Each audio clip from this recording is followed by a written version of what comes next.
No, I kind of like my hair this long. Doesn't look that bad. Welcome to This Week in Weiss Schwarz, where we talk about Weiss Schwarz's news and cards of the day. Sorry this video is one day late. I had an essay due. Yes, I'm still doing these. Before we get started with anything, let's take a moment of silence for our fallen comrade, future card Buddyfight. Yep, future card Buddyfight has been discontinued. Buddyfight started in 2014 and they have seen a dwindling player base.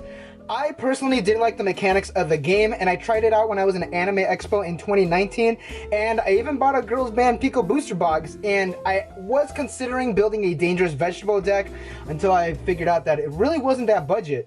The last Japanese set is going to be Revival Buddies, which is a reprint set, and the last English set is going to be Buddy Again Volume 3 and Buddy Ragnarok, which is a combination of SP2 and 3. So English is going to have the last Buddyfight set that's going to be released in Japanese, which is good for the players.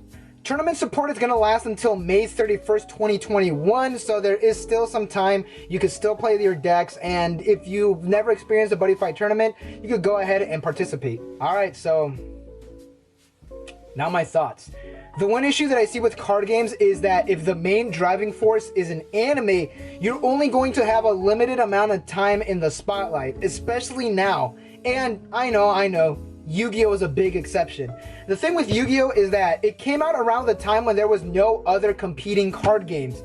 Now there are so many card games in the market that you could just stop playing one and immediately go to another one. Again, I do suggest Maniac's channel's video on this. It goes more into detail than I could ever go into detail. Go support him. So I think a couple of the aspects that attributed to Buddyfight being canceled was the anime kind of being canceled.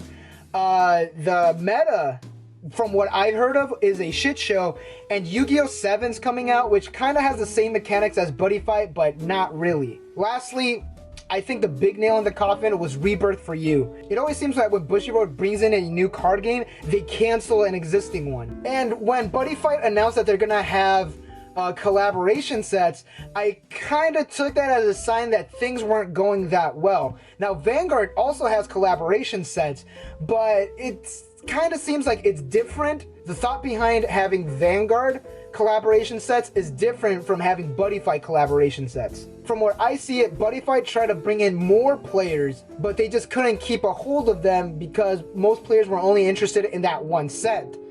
Hence why I only bought and opened up one Girls Band Pico booster set, and that was the only Buddyfight set that I opened because I was kind of only interested in that. And like I said, I did want to build a Dangerous Vegetables deck, but it just never came around to it. The way that I see it with Rebirth for You killing Buddyfight is, why give support to a game that has a dying player base that uses original ideas that could take time and money to develop new art and scenarios for the characters in that world, as opposed to you could just license whatever is hot on the streets, use pre-existing art that you're not paying people to create, and you know what? It's gonna make money, because, and I'm quoting Hayao Miyazaki on this, anime fans are dumb idiots. He said that, right? Hold on, let me check my notes.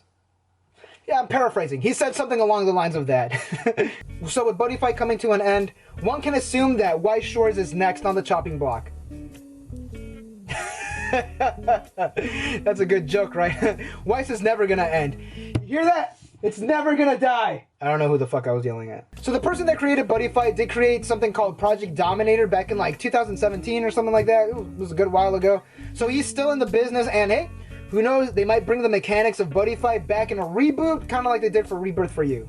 Alright, so we're gonna shift gears a bit. Since all tournaments are pretty much canceled, Bushiroad is going the live stream online event route. Bushy Summerfest is going to be a month-long online event. They are going to do live streams with special guests, podcasts, tournaments, and much more. It starts July 1st and ends on the 31st.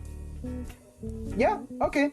It's something, I guess. And since they're not doing anything all summer long, I mean, they might as well. I have no idea what they're gonna do, but it does kind of sound cool. Alright, off to Not Weiss news. Wasn't this all Not Weiss news, though? Digimon has tournaments back, and if you participate in a tournament in Japan, you get these super rad looking memory gauges. I like them, but no thanks, I'm going to stay inside. Plus, I'm not going to Japan. Zendan's Art has a collaboration with Battle Spirits, and what the hell is Battle Spirits? Battle Spirits is a card game that is owned by Bandai, and so is Zenenzar, so it kind of makes sense there. And they have a lot of collaboration sets. Digimon actually was a collaboration set in Battle Spirits before they had their own card game, and I don't know much about it. You use these gems, and that's all I know. Oh, wait, hold up, one sec.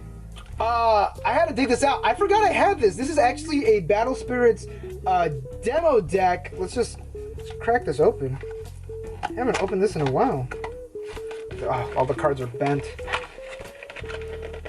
There we go. I lost the gems. Yeah, they're not in here. Yeah, there's no gems in here, but I do remember that it did come with gems. So this is a demo deck, the original demo deck, and I did see an ad of this in Shonen Jump. All I had to do was like fill out a thing, send it in, and they'll send me a demo deck, and I liked Yu-Gi-Oh at the time, and that's exactly what I did.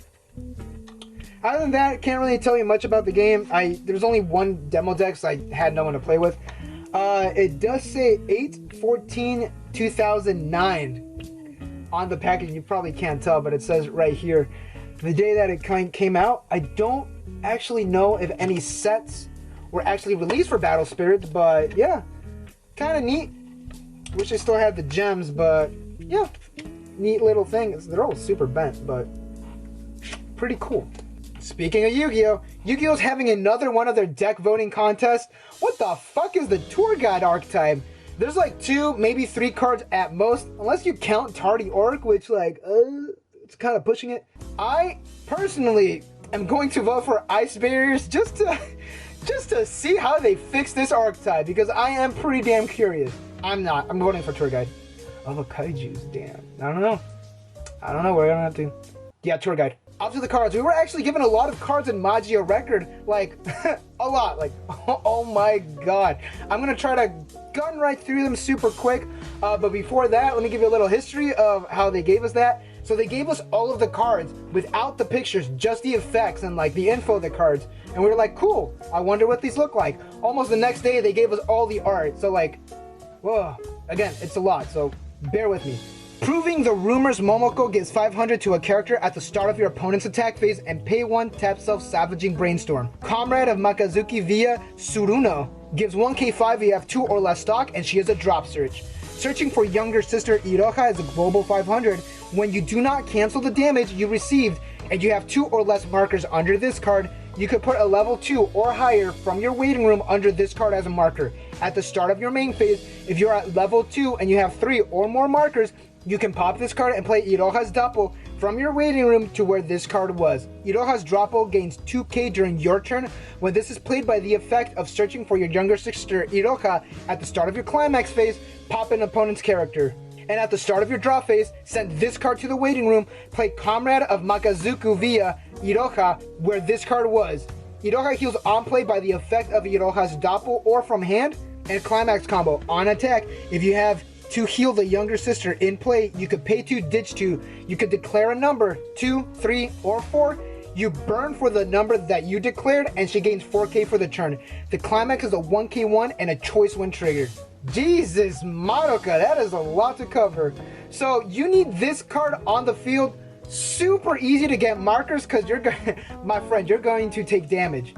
Pro tip, get the Iroha from the waiting room, the 3/2, throw it underneath this card, so you're guaranteed to have that card in the waiting room for the Doppel effect. As soon as you hit level 2, you pop this card and you get the Doppel. I do like how this card is borderline a Yu-Gi-Oh card because it just gets rid of a character. Keep it alive, you get the 3/2 Iroha early. Also, that effect is mandatory. At the draw step, you have to send it to the waiting room, regardless if you have the Iroha or not. That is actually optional. The 3/2, I actually pretty do like this one a lot. You just burn for however you want. And also that is before the trigger step, so you burn, then you attack. Okay, one more Iroha card. Here's Iroha and Madoka at the start of your attack phase. Choose a character, and if all cards in your front row have that card's level, this card gains 500 and the following ability. On reverse, draw 1, ditch 1. And on attack, you give another character 500 multiplied by their level. So it's kind of like a climaxless climax combo, which I do like, but why? Is there a lore behind this? Someone let me know. And with that, we're going to the regular cards that are being shown for part of the card of the day. And just a heads up, the two sets that are being shown, FGO and Data Live, all of the hot cards have kind of been shown already, so we kind of just have cards. I do want to talk about the Quetzalcoatl cards because she is very honesta. I did talk about this climax combo before, so let's get on with Terror of Goddess Quetzalcoatl. She gains 3k if you have 2 or more characters, and when this card reverses an opponent in battle, you rest that character. It's fitting, but I hate it. Overflowing Spirit is a 2k backup, and when you use this card's backup, you top check your deck, add if it's a character, and you ditch a card. I just want to show this card because I probably am remembering wrong, but I think it mentions that she's like a diet jaguar man or something. Hold up one sec. Yeah, it's a good fucking anime. Come on, it's like legit good. Off to Data Live. Every choice Kotori is on play. Top check your deck. If it's a character or My Little Shido, this card gains a soul, and on attack, ditch a card, salvage a character. And that card is a yellow 1/0 event where you rest a character and you choose one of the following abilities. Top check 4, add a character, ditch the rest. Or if you have 6 or less cards in hand, salvage a level 3 or choose an opponent's level 1 or higher character, and then you choose a character in their waiting room that is that character's level -1 and you swap them. I do like that last one. It does target, but it is a pretty neat way to get rid of cards. Damn, I haven't been worried about getting a video taken down in a while. Swimsuit Kurumi is a 2/1 backup and pay 2, refresh. Day after the date Kurumi is a pay 1, rest this card. Top check your deck and add it if it is a character in climax combo. Act. Ditch 2 cards, play Obstruction Being from your waiting room onto the climax area. And that climax is a +2 soul. Fuck! Off to some origami cards. Mysterious Classmate Origami is a clock shoe bomb, and when your opponent plays a climax, you send this card to your stock.